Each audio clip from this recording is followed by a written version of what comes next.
Hugh Espey is sitting in a room strewn with protest signs, pounding the table and talking about why Americans are angry. "We feel that the Democratic Party has sold us down the river," explains Espey, a veteran political organizer who wears a beanie and talks like he just drank 3 shots of espresso. "There's lots more like us, and it gets back to the righteous anger. Not hateful anger. Not blind rage anger. We're sick and tired of being messed over by the political establishment." Espey is the executive director of Iowa Citizens for Community Improvement Action Fund, a populist organization that has endorsed Senator Bernie Sanders. Given Espey's perspective, the pick shouldn't be a surprise. More than any other Democratic candidate, Sanders has channeled the outrage that a lot of voters are feeling. It's not just anger aimed at President Donald Trump, though there's plenty of that. It's the frustration at years of being let down by politicians who were supposed to be on their side, of decades of financial inequality, of inaction on the issues that most affect them, from healthcare to climate change. Righteous anger is a theme at virtually every Sanders campaign event. At a rally held on a chilly January day in the basement of Iowa City's The Graduate Hotel, Sanders and his allies talked about the urgency of climate change. He described Australia burning and, taking care not to sound too alarmist, argued that what's happening there will spread all over the planet if we fail to act. "If we do not get our act together with a fierce sense of urgency," and let me underline fierce sense of urgency, Sanders tells the crowd, "we will see in coming years more floods, more drought, more devastating wildfires, more famine, more rising sea levels, more ocean acidification, more extreme weather disturbances, more disease, more human suffering." Not exactly a cheerful message. But this "we must do better" attitude suffuses Sanders' entire political philosophy. He supports Medicare for all, because you shouldn't have to refuse an ambulance if you can't afford it. You have a right to be angry, because you're living paycheck to paycheck while the richest Americans see their net worth skyrocket. There is no time. Something must be done now. This is unfair. This is wrong. These are refrains for all of the issues Sanders focuses on, validating the dissatisfaction so many feel. Which is part of the reason why a self-described Democratic socialist emerged in 2016 to give Hillary Clinton a fight for the Democratic nomination, why he's tugged the party left in the years since, and why he has a strong shot to win Iowa's first-in-the-nation caucuses. At times this anger can devolve into something ugly. After this week's debate, for example, when Sanders and Senator Elizabeth Warren argued over whether he'd said a woman couldn't win the presidency, his surrogates took shots at Warren. Get our politics newsletter. Sign up to receive the day's most important political stories from Washington and beyond. Please enter a valid email address. Please select your country.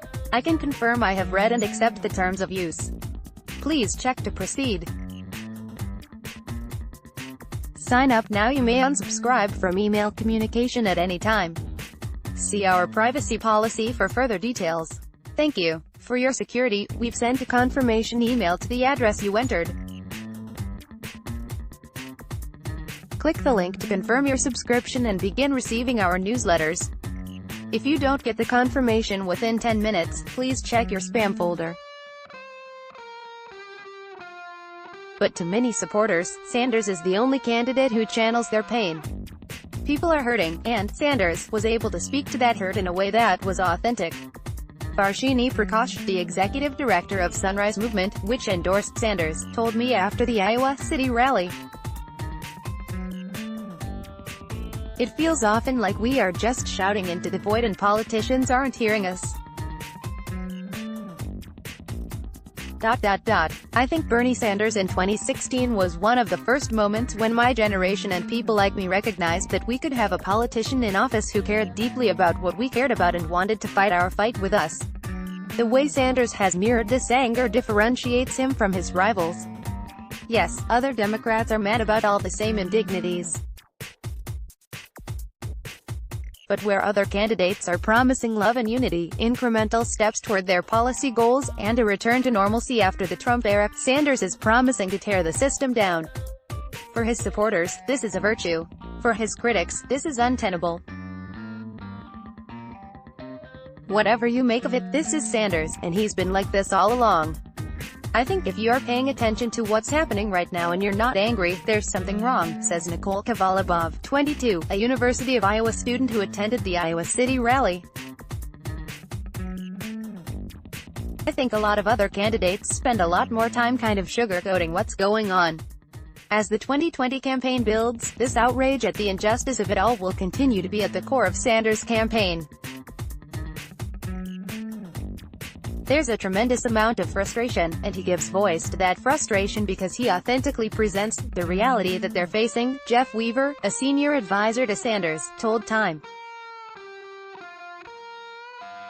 Spotlight story: Kushner's unusual White House role. The unusual power of Jared Kushner just weeks out from when voters will start making their preferences known at the Iowa caucuses. Sanders is in a virtual four-way tie for first in the state, according to a recent poll by the Des Moines Register. His path to victory runs through communities that most often get marginalized: young voters, minority voters, low-income voters, and are therefore receptive to Sanders' pitch. Polls show he's performing well with Latino voters. A recent 538 Ipsos poll showed that more potential Sanders backers were low-income than for any other candidate in this week's debate. The Register poll shows him leading with voters under 35. Whether the righteous anger fueling Sanders' movement will propel him to the nomination will become clearer in the coming weeks and months. Write to Lysandra Villa at lysandra.villa@time.com. Let's block ads. Why?